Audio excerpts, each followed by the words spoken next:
या अगोदरच्या लेक्चरमध्ये आपण क्वाड्रिलेटरचे दोन टाइप्स पाहिले होते. त्यामध्ये पहिला होता आपण रेक्टँगल्स, ज्याला आपण मराठीमध्ये काय म्हणतो आयत, आणि दुसरा टाइप आपण पाहिला होता स्क्वेअर, ज्याला आपण काय म्हणतो चौरस. आता तिसरा जो टाइप आपण आज चौकोनाचा लर्न करायलो तो आहे रोम्बस. आता हा जो रोम्बस आहे, तर रोम्बसला जेव्हा आपण डिफाइन करू तर रोम्बसचं सर्वात महत्वाचं वैशिष्ट्य जर काय असेल तर त्याच्या ऑल साइड्स हे कशा असतात, इक्वल असतात. म्हणजे जो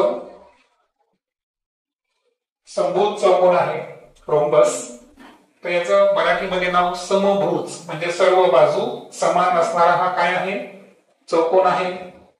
आता जेव्हा आपण त्याला सिंपली डिफाइन करू, if all the sides of quadrilateral are equal in length, then it is a rhombus. मग तुम्ही म्हणता की ऑल साइड्स स्क्वेअर चे पण इक्वल असतात, मग रोम्बस आणि स्क्वेअर मध्ये फरक काय आहे? तर फरक हा आहे की स्क्वेअर मध्ये प्रत्येक अँगल हा 90 डिग्रीचा होता, परंतु तसे का आहे का नाही, इथे लक्षात. सो लक्षात ठेवायचं की प्रत्येक स्क्वेअर हा रोम्बस असू शकतो, पण प्रत्येक रोम्बस हा स्क्वेअर असू शकतो का नाही. येते लक्षात की प्रत्येक रोम्बस प्रत्येक स्क्वेअर जो आहे, कारण जेव्हा तर वाटलंच घेतो मी, एव्हरी स्क्वेअर इज रोम्बस. मान्य आहे का सर्वांना हे वाक्य की प्रत्येक चौरस हा काय असू शकतो, रोम्बस असू शकतो. रिझन जर पाहिलं आपण तर दोघांमध्ये इक्वल सिमिलिटी काय आहे की ऑल साइड्स आर इक्वल. मात्र स्क्वेअर मध्ये प्रत्येक अँगल 90 डिग्रीचा असतोच, पण रोम्बस मध्ये तसं आहे का नाही. म्हणून मला जे दुसरं स्टेटमेंट लिहावं लागेल ते काय असेल, every rhombus is not a square. Okay, तर हे लर्न केलं आपण. डेफिनेशन पाहिली. डेफिनेशन फार सिंपल आहे. क्वाड्रिलेटरच्या सर्व बाजू जर एकरूप असतील, ऑल साइड्स आर इक्वल, किंवा दुसरा शब्द काय आहे त्याला, congruent, then that rhombus, that quadrilateral is known as the rhombus. Okay, आता हे झाल्यानंतर आता आपण प्रॉपर्टीज बद्दल बोलू. आता रोम्बसचे आपल्याला पहिला गुणधर्म तर पाहिला आपण की सर्व ज्या बाजू आहेत त्या कशा आहेत, इक्वल इन लेंथ आहे. वाटल्यास आपण इथे लिहू काय लिहिणार, पहिला गुणधर्म, all sides are equal in length. बरोबर, लांबीमध्ये कशा आहेत, सर्व बाजू सारख्या आहेत. आणि इक्वल साठी एक शब्द सांगितलं मी तुम्हाला, एकरूप, कॉन्ग्रंट. ओके, तो सुद्धा आहे. दुसरा गुणधर्म आहे की ऑपोजिट अँगल्स आर कॉन्ग्रंट. जरी सर्व कोन हे सारख्या मापाचे नसतील, परंतु जे ऑपोजिट अँगल्स आहेत म्हणजे विरुद्ध कोन आहेत ते मात्र एकमेकांशी कसे आहे, कॉन्ग्रंट आहेत, एकरूप आहे. जसं की तर हा अँगल कोणता आहे, एफ, आणि हा अँगल कोणता आहे, H. So we can write angle EFG is congruent to angle GHE. Okay, so F आणि H हे दोन अँगल एकमेकांशी काय आले, कॉन्ग्रंट आले. त्यानंतर अपोजिट अँगलची दुसरी जी पेअर आहे ते आहे अँगल E आणि angle G. So angle E ला आपण कसं लिहिणार सांगा, angle HEF is congruent to angle FGH. Okay, so अशा पद्धतीनं तीन अक्षरी पण तुम्ही लिहा किंवा एक अक्षरी पण लिहू शकता, काही अडचण नाही. ठीक आहे.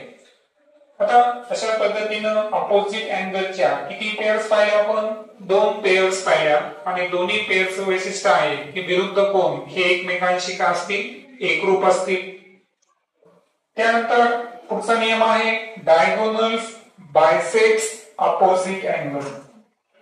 डायगोनल्स पुढचं वैशिष्ट्य जर पाहिलं आपण तर डायगोनल्स काय करायले, अँगलला काय करायले, बायसेक्ट करायले. आता बायसेक्ट करणे म्हणजे काय की जसा हा अँगल एफ आहे यामध्ये आता दोन अँगल तयार झाले, ई एफ एम हा एक अँगल व्हाईट ने दाखवतो मी.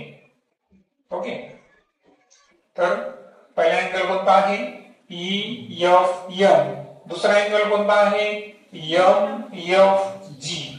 तर हा अँगल जर एक्स मापाचा असेल तर हा सुद्धा किती मापाचा असेल, एक्स मापाचा असेल. दोन्ही अँगलचं माप कसं असेल, सारखं. सो आपण इथे लिहू शकतो. सांगा कोणते कोणते अँगल आहेत. अँगल ई एफ एम बरोबर इज कॉन्ग्रुएंट और equal to the angle M F जी.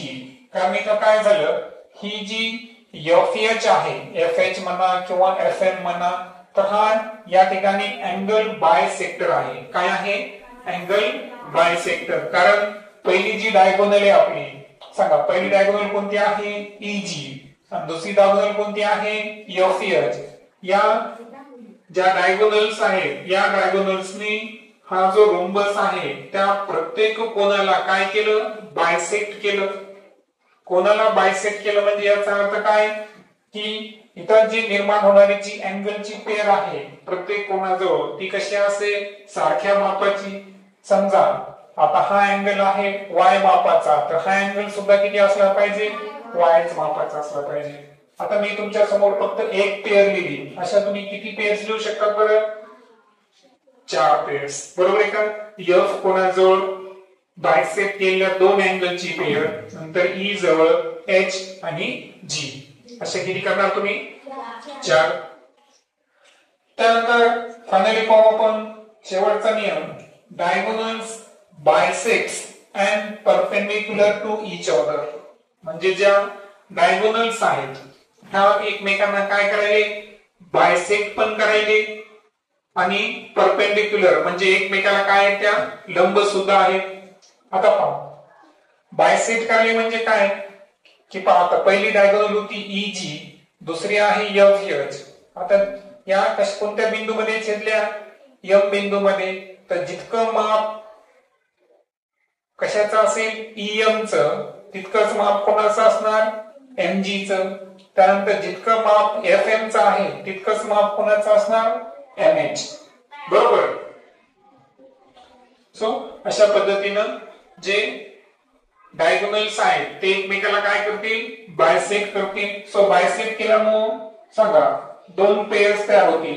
पहिली पेअर कोणती सांगा, ईएम कोणत्या मापाचे इक्वल आहे MG. So segment EM is congruent to segment MG. आणि अनदर पेअर कोणती आहे एफएम आणि MH. So segment FM is congruent to segment MH.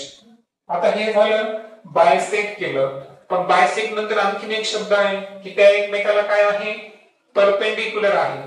Perpendicular याचा अर्थ काय झाला की हा जो प्रत्येक एक इथे ऍक्च्युअली मला सांगा एकूण किती ट्रायंगल तयार झाले, इथं 4 ट्रायंगल तयार झाले. यामधला प्रत्येक त्रिकोण हा काटकोन त्रिकोण बनला.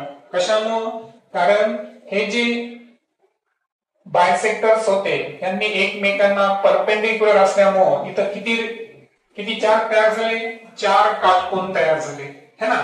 4 काटकोननी 4 काटकोन त्रिकोणाची निर्मिती केली. बरोबर. सो आपल्याला असं म्हणता येईल की पहा आता पहिला जो आपला कोण होता ईजी है ना, सेगमेंट ईजी हा कशाला परपेंडिक्युलर आहे सांगा एफ एच. कशाला आहे एफ एच. ओके. आणि दुसरी जी आपली होती तर आपण काय केलं, ईजी ला परपेंडिक्युलर दाखवलं एफ एच वर आणि उलट जर पाहिलं आपण तर एफ एच ही सुद्धा ईजी ला काय आहे परपेंडिक्युलर. म्हणजे दोन्ही एकमेकाला परपेंडिक्युलर आहेत आणि दॅट्स व्हाय इथं 4 काटकोन त्रिकोणाची काय होते, निर्मिती होते. सो अशा पद्धतीनं जे रोम्बस आहे त्या संदर्भात आपण 4 नियम पाहिले. फर्स्ट रूल जो आपण इथे लर्न केला तो होता की रोम्बसचे सर्व साइड्स हे कसे असतात, equal in length. Then second पाहिलं की अपोजिट अँगल्स म्हणजे जे विरुद्ध कोन आहेत ते कसे आहेत, कॉन्ग्रंट म्हणजे इक्वल सारख्या मापाचे आहेत. तिसरा रूल पाहिला की diagonals bisect opposite angle. So diagonals काय करायले, एकमेकांना समान भागामध्ये काय करतात, ते दुभागतात, बायसेक्ट करतात. ओके, दुभागतात म्हणू आपण त्याला. त्यानंतर डायगोनल संदर्भात शेवटच्या स्टेटमेंट मध्ये 2 गोष्टी आहेत. पहिली काय आहे की डायगोनल्स एकमेकांना काय करायले, बायसेक्ट पण करायले आणि परपेंडिक्युलर पण आहेत आणि डायगोनल्स अँगल सुद्धा काय करायले, बायसेक्ट करायले. ओके, सो अशा पद्धतीचे हे रोम्बस संदर्भातले काही रूल्स आहेत.